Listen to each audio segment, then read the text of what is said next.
வணக்கம். இன்றைய மாவட்ட செய்திகள்.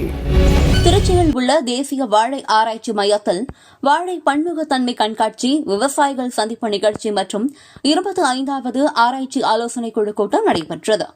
இன்றும் நாளையும் நடைபெறும் இந்த கூட்டத்தில் டெல்லியில் உள்ள தாவர வகை பாதுகாப்பு மற்றும் விவசாயிகள் உரிமைகள் சட்ட ஆணையத்தின் தலைவர் டாக்டர் மகாபத்ரா, பதிவாளர் ஜெனரல் டாக்டர் அகர்வால் உள்ளிட்டோர் கலந்து கொண்டனர்.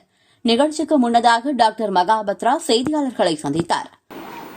Banana is a very important crop. It has plenty of diversity, genetic diversity, and we are important producer as well as consumer. We are exporting. So exporting to the tune of 1 million tons. So that is significant. After consumption, and it's a huge consumption, mind you, 1.4 billion plus people, and we are able to feed them and give them free food.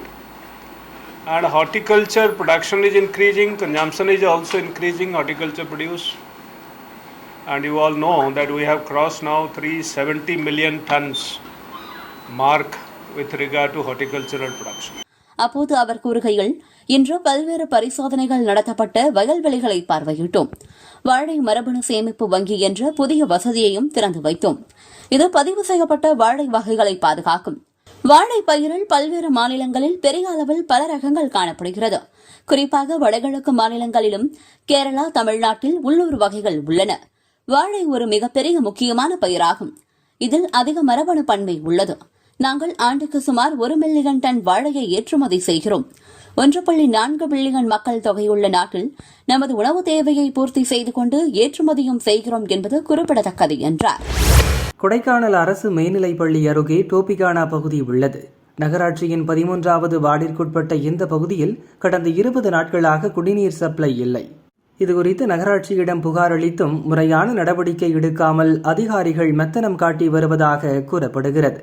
நகராட்சி டாய்லெட்டில் தண்ணீர் இல்லாததால் கடும் துர்நாற்றம் எடுக்கிறது. தொற்று நோய் பாதிப்புக்கு பலர் உள்ளாகினர். அப்படியே போன் பண்ணாலும் வரேங்கன்றாங்க, அதை வரமாட்டாங்க. இப்போ 2 தொட்டியுமே ஒழுகுது. 20 நாளைக்கு மேலே ஆயிடுச்சு. பாத்ரூம் தண்ணி இல்லை. எது சொன்னாலுமே சட்டை செய்ய மாட்டாங்க. குப்பாடுறவங்க வந்தாங்களா, குப்பாடுலையும் மாட்டாங்க. அதுக்கிட்ட நம்ம குப்பை எடுத்துட்டு போனா ரொம்ப சட்டம் பேசுறாங்க, அதுவும் பேசுறாங்க. எங்கனால போட்டோம் பாத்ரூம் போய் பார்த்தீங்கன்னா ரொம்ப போகவே முடியும். 4 பேர் ட்ரீட்மெண்ட் எடுத்துக்கிட்டு தான் இருக்காங்க. இன்ஃபெக்ஷன் ஆகி ட்ரீட்மெண்ட் எடுத்துக்கிட்டு தான் இருக்காங்க. சின்ன பிள்ளைல வச்சிருக்காங்க. ஏதாச்சும் ஒண்ணுனா என்ன செய்ய முடியும்? அதனால வயசானவங்க சொல்றாங்க, தண்ணி அமுச்சு விட்டுட்டேன், நான் பெருமாமலையில இருக்குன்னு சொல்றாங்க. இது வரைக்கும் வந்தேன். கொடைக்கானலில் ஓய்வெடுத்து வரும் முதல்வர் ஸ்டாலின் கவனத்தை ஈர்க்கும் வகையில் குடிநீர் மற்றும் டாய்லெட்டில் தண்ணீர் வசதி கேட்டு பிரதான சாலையில் குடியிருப்போர் சாலை மறியலில் ஈடுபட்டனர்.